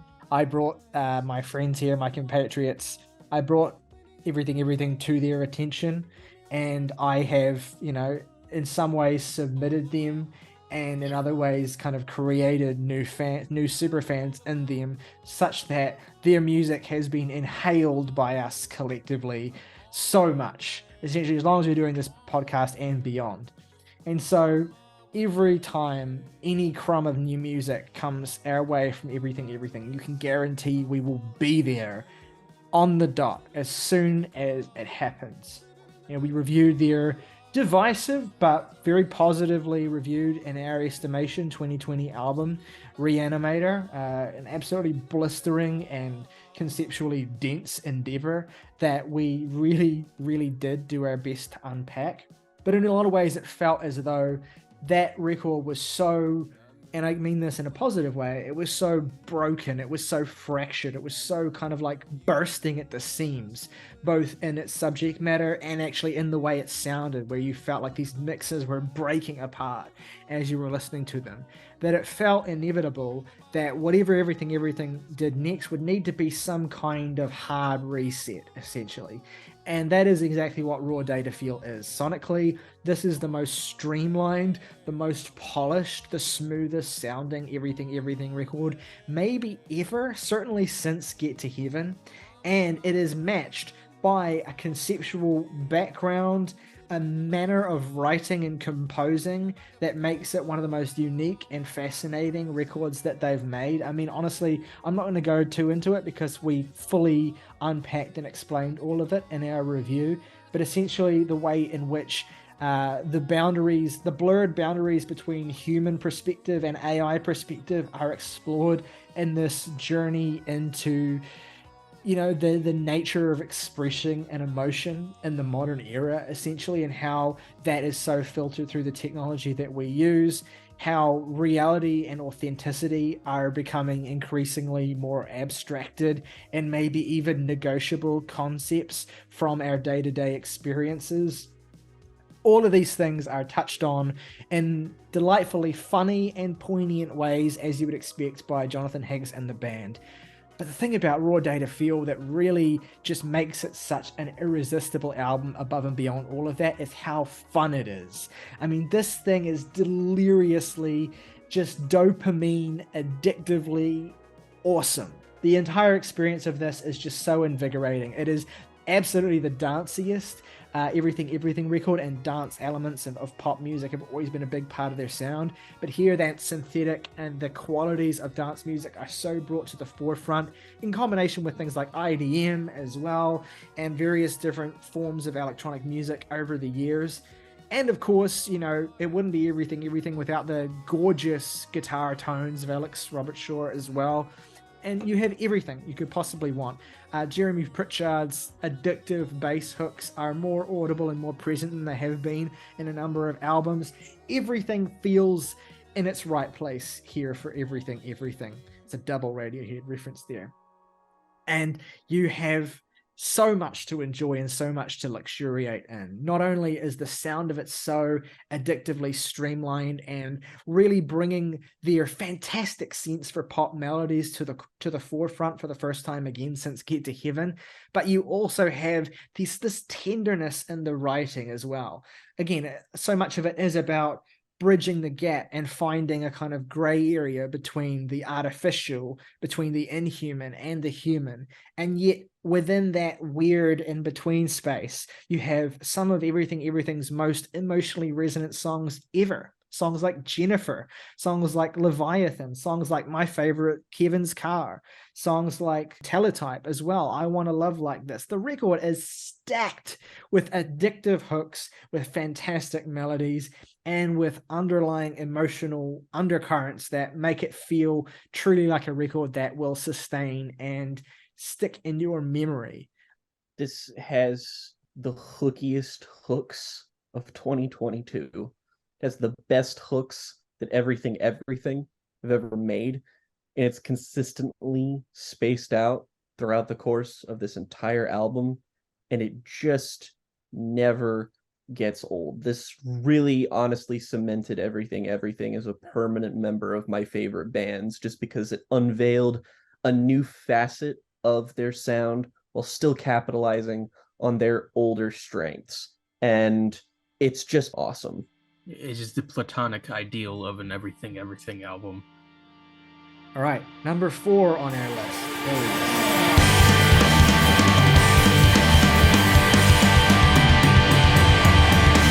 Perpetual theme of comeback records produced by Kurt Ballou on the upper end of my list.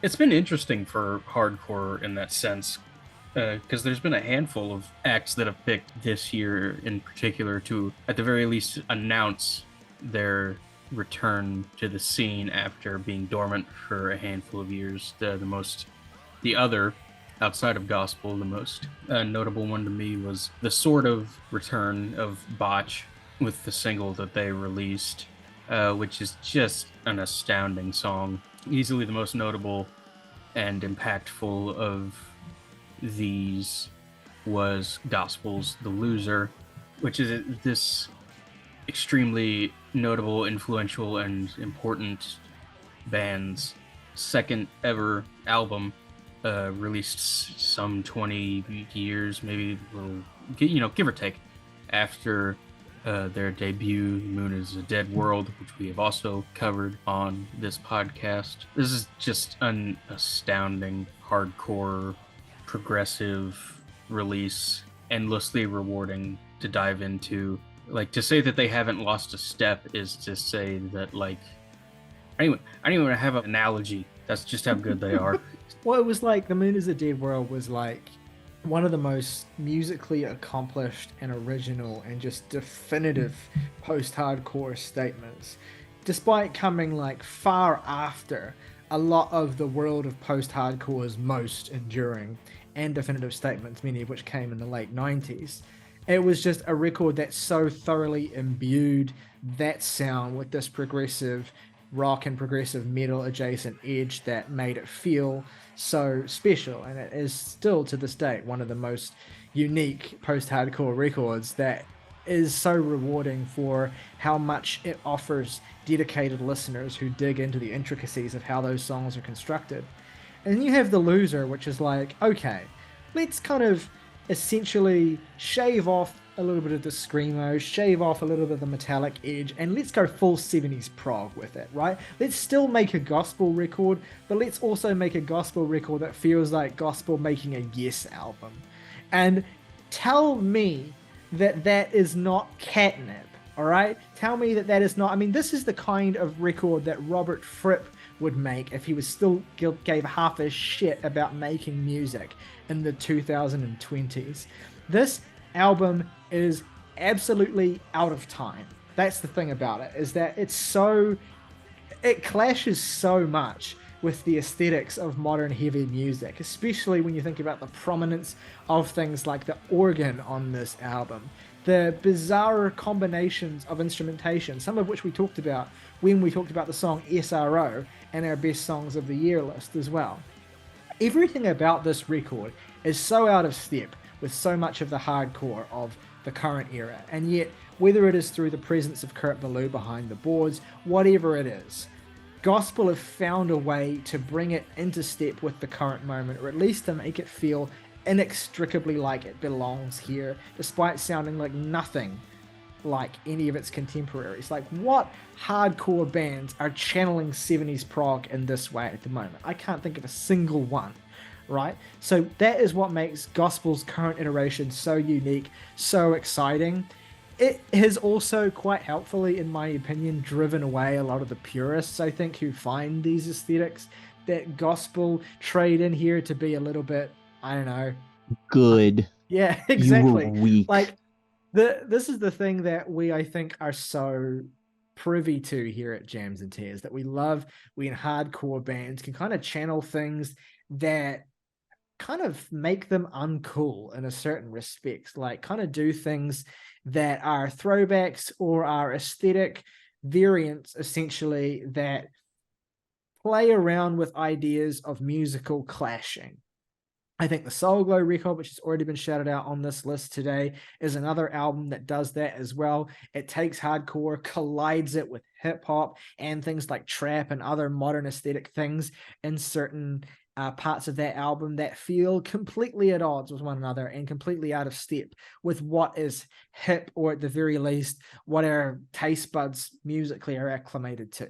And that's the awesome thing about what gospel have done here. I mean, it may not be the year's most, lyrically or conceptually dense album with heaps and heaps and heaps to unpack on it, but it is 100% one of the year's tightest and most ballistic and hard-hitting and completely fat-free hardcore releases that completely rewrites the rule book in some respects for what hardcore and how hardcore can sound in 2022. And I want to see more of this, right? I want to see more of these aesthetics pervading heavier music, because I think that gospel have delivered a roadmap.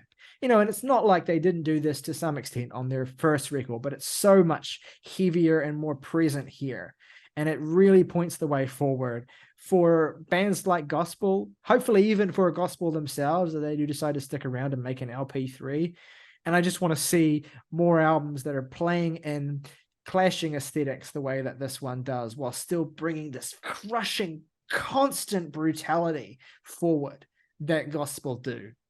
It is a high wire act that is dizzying to experience. Was dizzying to experience the first time I heard it. Still now kind of feels like a punch in the stomach. All right. Top 3 of the year. Number 3.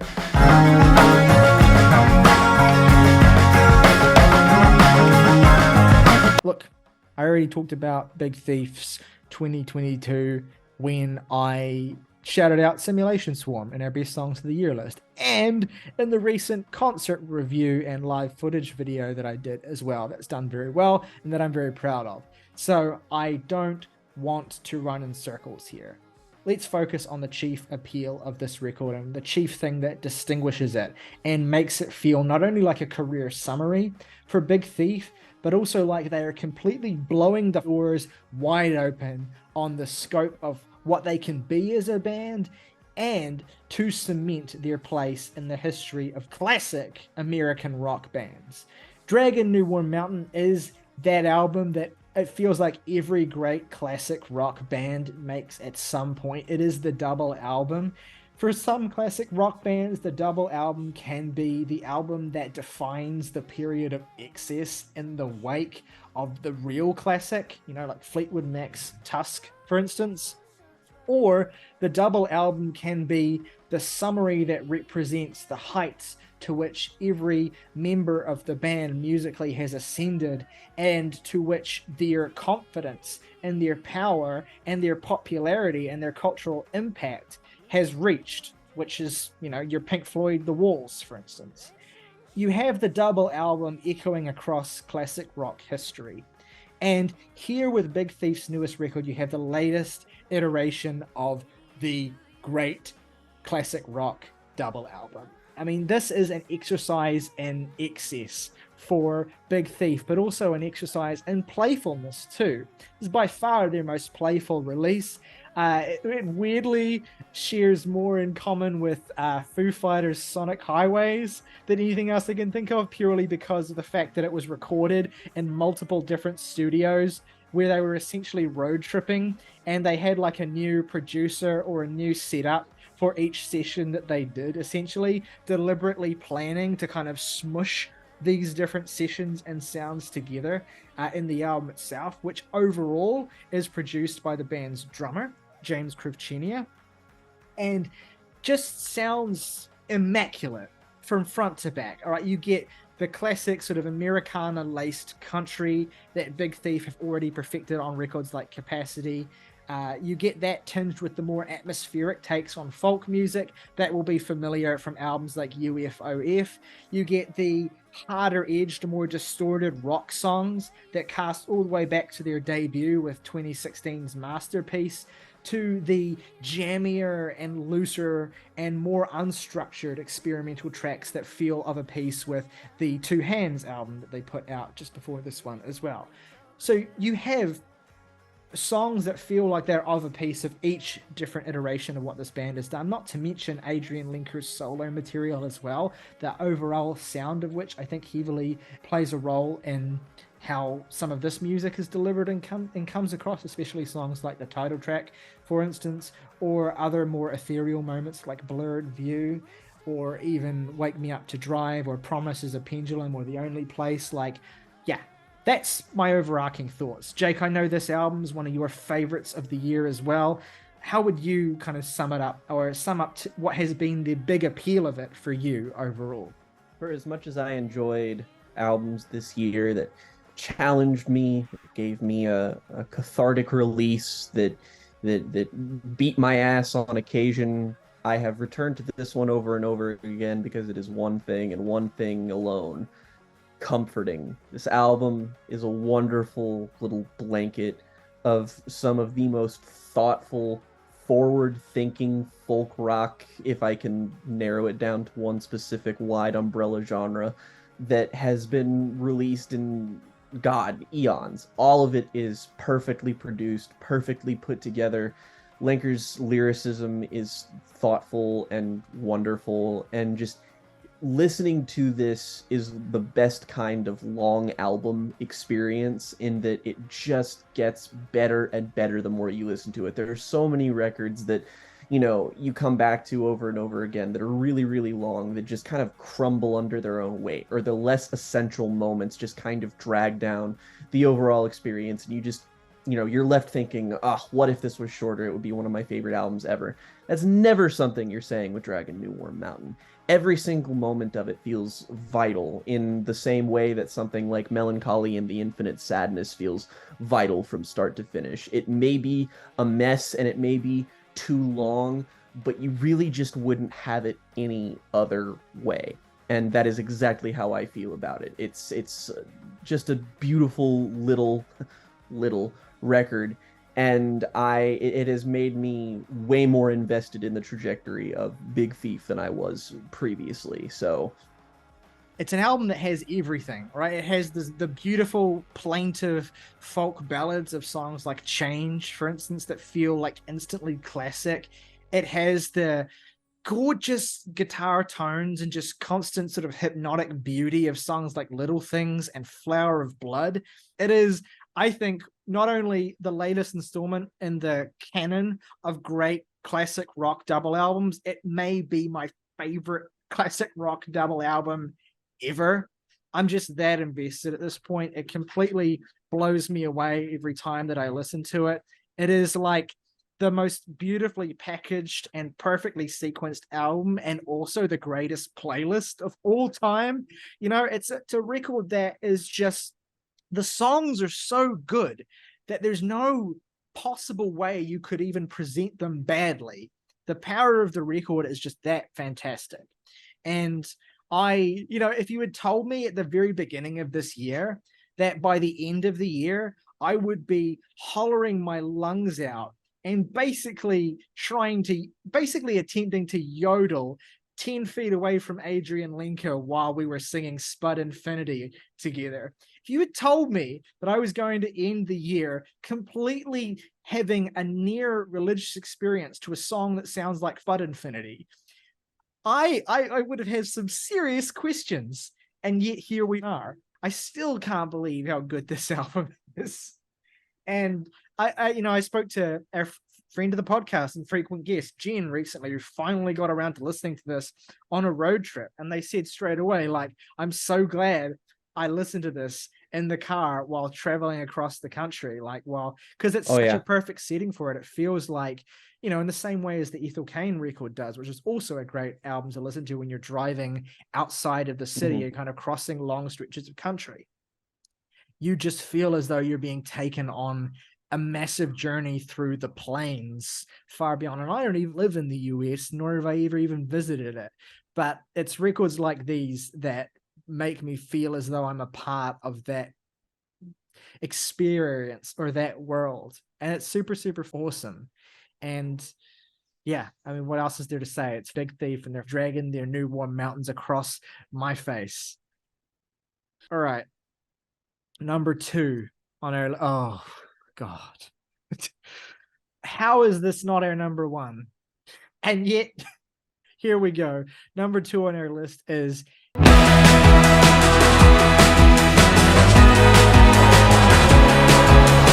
To be honest, it's been an incredible year for music to such a degree that I am not even a little caught up. Not even my number 2 and 3. None of them are in the same realm as Angel in Real Time for me. If you've been listening to us for a while, you probably know that this is the follow-up release to my favorite album of all time, Go Farther in Lightness. So naturally, I could not bring myself to meter my expectations for this in any way, really, especially once singles started rolling out. So it doesn't mean nothing when I say to you that this is every bit as good as my favorite album of all time, which is okay. Slow down. You're the best band in the world. You've made your point, but don't actually slow down. In fact, speed up. I don't want to have to wait another half a decade. This is the most consistent listening experience since Ohms, and it's probably even more consistent than that. I would say it's the best new release we've ever covered on this show. That was more or less me when we talked about it, because I even though I was still really positive about it, I still didn't really know what to say or how to say it, because I wasn't fully there yet. But thankfully, I am now, to the point where I appreciate it and love it as much as, if not more, than some of my co-hosts here. But this is an album that contains everything you could possibly fathom in terms of what makes an ideal classic rock album. This and has 15 things that you could never have fathomed on top of it. Well, exactly. I mean, even from like the previous record, this goes in so many different directions, sonically speaking, and is so much more ambitious at incorporating its disparate influences that it like legitimately threatens to fall on its face. But the confidence of the musicians and these fantastic compositions just never ever let up once. And maybe the most remarkable thing about it is, again, if you haven't watched our episode about it, you really need to. It's one of the best episodes we put out this year. The story that went into making this album and what this album is and of itself about regarding Dave, the frontman's father, and the sort of his story and the story of his family and how it interweaves with Dave's own life. This is an extraordinary thing. Like, if this were a movie, it would be the best movie of the year. You have to listen to this. You have to read every lyric like with Genius open just to see how far this all goes and how incredible and how resonant it all is. If you take stock in our opinion at all, this is the album from this list that you need to go listen to the most. You, listener, right now, you. When this is over, if you haven't heard Angel in real time, you are going to stream it. You're going to download it. You're going to pay for the vinyl. You're goddamn it. So we could debate, I think, all day until we're blue in the face. What is the greatest album released in the time that we've been doing this podcast? I think there's a lot of contenders. We could have a really interesting conversation for another day. I do think, however, that it's unquestionable. I mean, I'm not going to use words like objective or whatever, but I just think that none of us would disagree that Angel in Real Time is the most impressive album I think that we have reviewed as a new release on this podcast. The sheer number of things that this record accomplishes, that this record does musically, conceptually, thematically as a wider piece of art, the entirely new vocabulary of its particular strand of, let's just say, anthemic rock. Because it's really hard to describe this with genre signifiers and terms. Yeah, there's elements of heartland rock. There's elements of drum and bass. There's elements of electronica. There's elements of house music. There's elements of world music, which is, I know, a very kind of dated and sort of meaningless term. There's elements specifically of Pacifica, Polynesian cultural music that is very much a huge part of the landscape of where I live. There's elements of basically the entire history of modern rock music in one element or another coursing through this thing. But there's also bizarre combinations of synthesizer textures and strange rhythms that feel completely alien to the world of rock music in songs like Tend the Garden, for instance. There is straightforward piano balladry in a song like Brothers or in moments like Hand of God.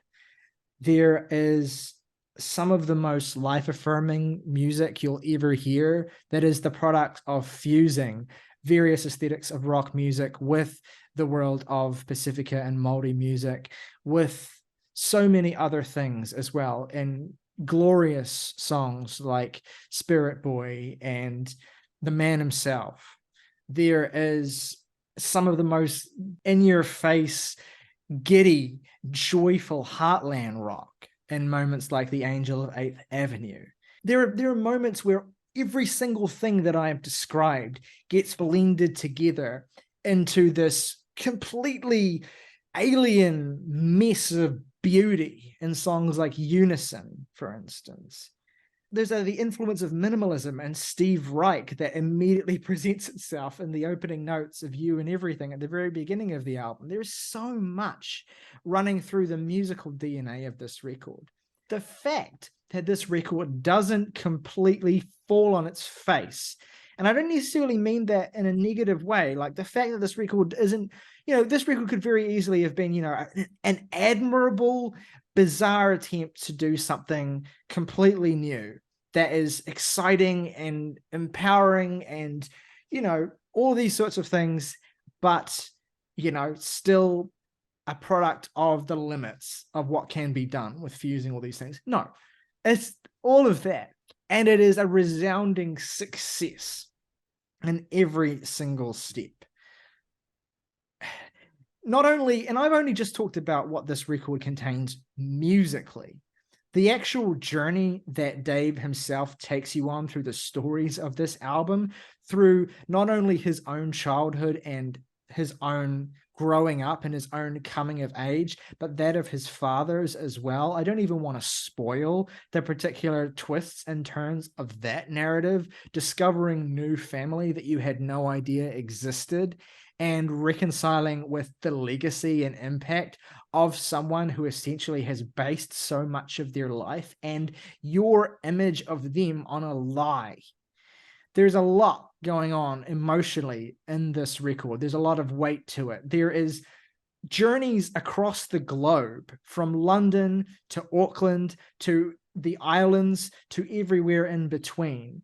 This album is, it feels like it reaches for and grasps and completely crystallizes so many things than should be feasible for this medium. And yet it does that. It is the great season of television. It is the classic film.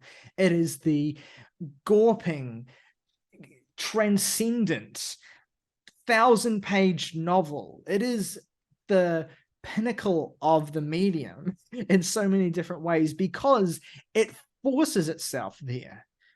Not because it is just that good, but because it completely sets its sights on something transcendental and does not settle for anything less. And I'm aware of the fact that in describing it in these words, I make it out to be this thing that is maybe too is imposing, or is overbearing, or is kind of maybe a little bit, I'm being a bit hyperbolic. And you know what? Yeah, I am being a bit hyperbolic. And guess what? That's just the nature of what works of art like this are. What they're built to be. They're built to be over the top. They're built to be too much. They're built to be running over the brim with so much history and life and emotion and storytelling.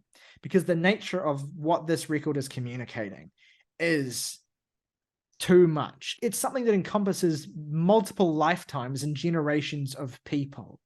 And so, of course, you know, it is pushing against so many boundaries, but it never loses you. It never, ever loses the thread of what involves a listener into a work of art in the first place, which is the ability for that person to be able to see themselves, or to be able to put themselves inside of something that they would otherwise have no connection to, and be able to make them feel as though they belong there, and that they understand that place that they are in. That is the job of all great art, right? And Angel in Real Time is something that does that in ways that are completely foreign to me, as someone who has consumed art in all different mediums my entire life. It completely embodies itself. And I don't know, I can't fathom when we'll ever get something like this again. Whether that is even something that the vast majority of bands are even interested in doing, because it is so much easier and frankly, so much more rewarding to just make a great record that is very straightforwardly great, and that will make it onto year-end lists because it's just full of great songs and it executes a particular aesthetic really well. Few bands, if any, ever try to do what Gang of Youths do here in terms of crafting and creating an entirely novel landscape and imbuing it with one of the most heartfelt stories that you could have possibly ever written. Not to mention the fact that none of it is fictionalized. And then to completely pull that off. You know, unlike Morgan, I am not going to be too bothered if Gang of Youths take another half decade to follow this up, because this is the kind of thing that a half decades of work from Gang of Youths gives you. It is just an astounding achievement. And it's not even their #1 album of the year, because it's just goofy like that. We're just weird. We're getting goofy on you at the James and T podcast. What we're illustrating here is that lists are fun, but inevitably when you have a year as great as this, you're gonna be brushing up against the limitations of lists in general. So we're about to present our album of the year fully with the knowledge that it is every bit as good as records in lower spots, but that something had to be there, and certainly that our number one feels like perhaps the most perfect statement of the year that doesn't necessarily have the messiness or the raw, crazy, all over the shop reaches for transcendence in various different arenas that this album has, but that nonetheless sets its sights on something gargantuan, reaches out and achieves it, and instantly cements itself as a classic that is one of the greatest in its genres. And I'm, of course, talking about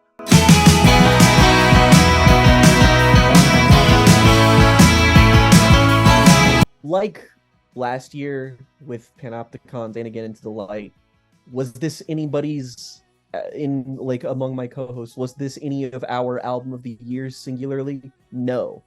But I wouldn't have any other album on my list be here to represent the podcast overall, because the best thing I can say about Always Blue Rev is that this album made me thankful to like be alive so that I could hear it. Like that is the level of pure raw musical ascendancy that this band are displaying here. They're a band that I've always really liked. Their debut is a great dream pop, indie pop album, and Anti-Socialites is one of my favorite dream pop albums, and Blue Rev is just a level up in every conceivable way that they could possibly level something up here. This is an airtight 38-minute long record that manages to jam-pack every single idea, every single key change, every single little Johnny Marr-ass guitar line, everything this band could do, they do it here. And it feels magical. For 40 minutes, I put this on, and I'm gone from this plane of existence, and I exist only in this washed out, hazy nostalgia, reminiscing times that were better than the ones that I currently exist within. This is an incredible sounding album from the absolute modern indie production god, Sean Everett, doing some of his best work here. Again, jam-packing this compressed, huge sound that each one of these songs display. And not to mention, this album contains our song of the year, of course, but it feels like every song on this album could be our song of the year. We're not spoiled for choice in any conceivable way. This is the album that unquestionably made me the happiest this year. And I'm just, again, I'm thankful that I can spend my life going forward knowing that this album will be at my side. beautiful, gorgeous, all these words. Not only do they not quite capture how this record sounds, I mean, I don't know if any single adjective could, but they also feel reductive in a certain sense, because yeah, it's pretty. The melodies are gorgeous, the vocal harmonies are fantastic, the guitar tones in general are luxurious and beautiful and sweet and just addictive as hell. But the thing about this album that really separates it, and including from the previous Always records, is that this album is colossal. Like the size and scope and scale of the sound on these songs is enormous. It is something that feels as though it reaches beyond and scales a height far above any other dream pop band, to the point where I question whether dream pop is even appropriate as a descriptor for this record, because what I associate with dream pop, the deliberately meditative and pretty and sort of simplistic aspects of that music that focus on creating a hypnotic landscape that nonetheless wedges hooks into your brain, is such a minuscule part of what this is musically and sonically. It is so much bigger than that. You know, it's the same sort of thing as calling My Bloody Valentine's Loveless dream pop in a certain sense. Like, it's dreamy, there's pop elements to the songs, but you're missing 85% of it through that lens. You know what I mean? It is a record that is so much about creating this mammoth sound and also centering Molly Rankin right in the eye of the hurricane as this emotional through line. And she's writing here as well as she ever has before. Her lyrics are sensationally moving and frequently even too much for me. I know when we talked about Belinda Says, our song of the year in the previous video, it was like in real time I was coming to terms with just how devastating that track was.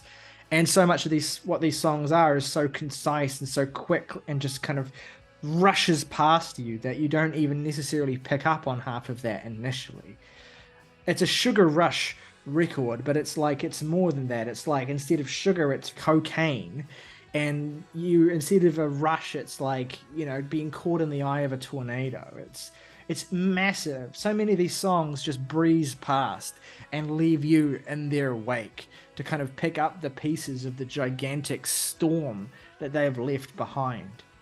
Both in terms of, the fiery, heavily reverbed, massively swirling and swelling soundscapes, but also in terms of the sheer brutal lyrics and the devastation of the content of these songs themselves. And none of them are like, fundamentally earth-shattering or whatever. It is all fairly standard fare in terms of subject matter. A lot of breakup songs, a lot of songs here about becoming disaffected and disengaged from someone in your life and outright irritated even by their weird habits and pretensions, but also that sense of isolation that comes with being forced to confront how your attempts at love essentially inevitably end with that kind of disaffection and disconnection and alienation as well.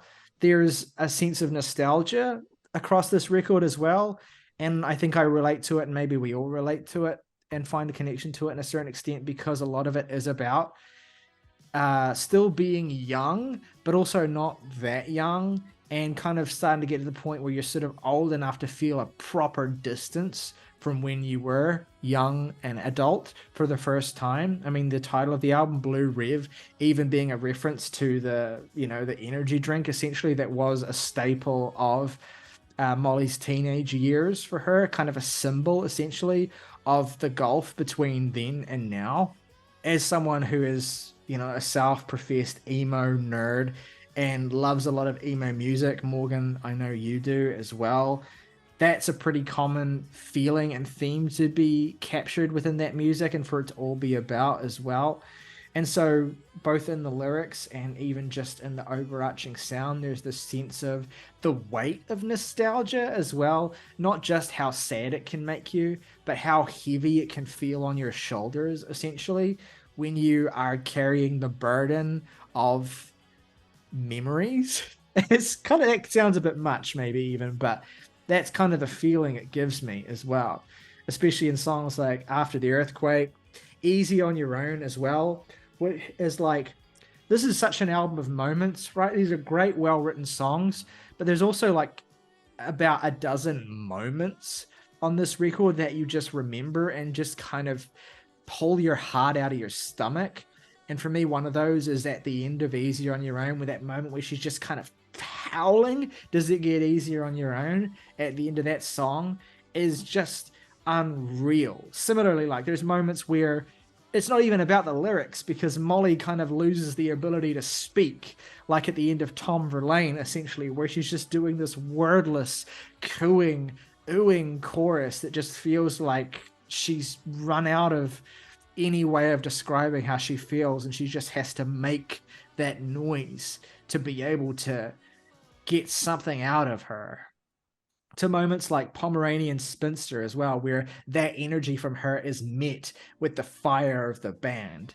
And you even have ballads on here, quieter moments as well, like Tile by Tile, Many Mirrors, Lottery Noises, that feel like they give you a little bit of time to breathe in terms of the scale of the sound, but definitely don't in terms of the intensity of the emotion. I mean, it is everything you could want from a rock record, really, from any kind of album in the year in any kind of year, really. It is just a classic record that is so loaded with instantly unforgettable songwriting, hooks, not only guitar melodies, but also just guitar textures and sounds, a whole world of its own.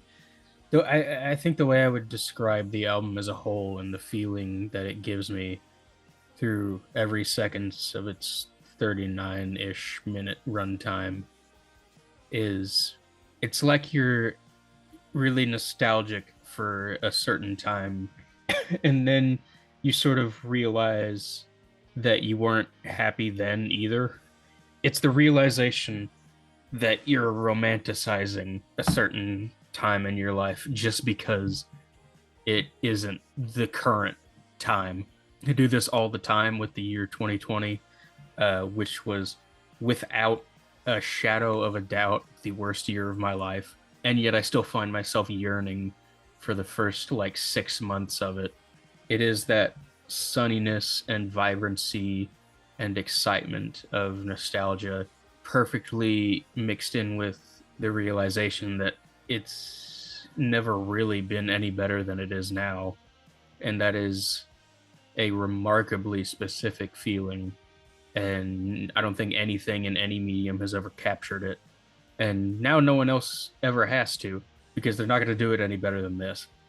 Yeah, it's like that almost gives a different resonance to that, to the blue rev in the title, right? Like, not only is it just this symbol that represents, the energy drink you had when you were younger that kind of represents this kind of like era of your youth, essentially.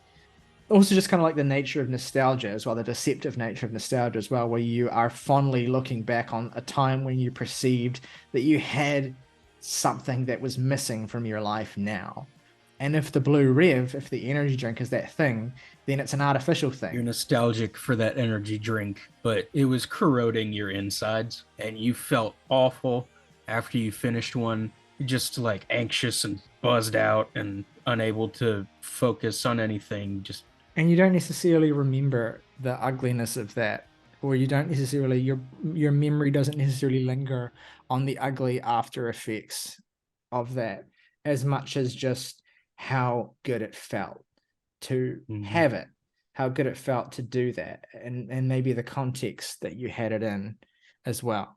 And it all is just very indicative of the deceptive nature of little icons like that, where you selectively choose what you remember and you let the full picture fall away. And that is an incredibly bleak note to end our best albums of the year list on.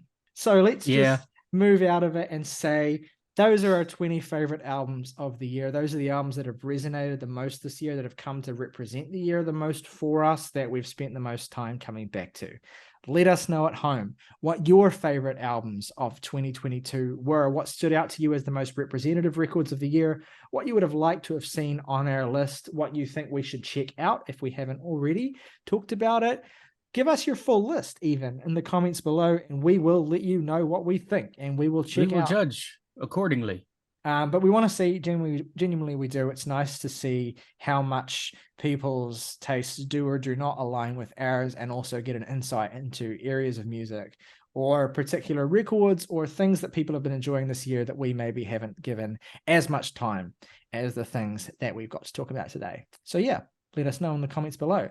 We will be back very soon. I can't promise exactly what will be the next thing uploaded on the channel, but it will be on the way by the point this video uploads. But keep your eyes peeled for what's next for Jams and Tea. It was great as usual, lots of fun recapping the year in music, and we will be back in 2023, of course, to review new music. As per usual, we've got that Little Sims and that Scissor, those two albums we've got to catch up on. We'll probably be reviewing those in our first new episode, unless anything colossal drops in the interim, which we will thank the universe very kindly for not doing. Boom, new Radiohead album. No, that's not happening. Don't even. No, but don't even pretend that it might. On that note, folks, rock over London, rock on Chicago, Nokia, connecting people.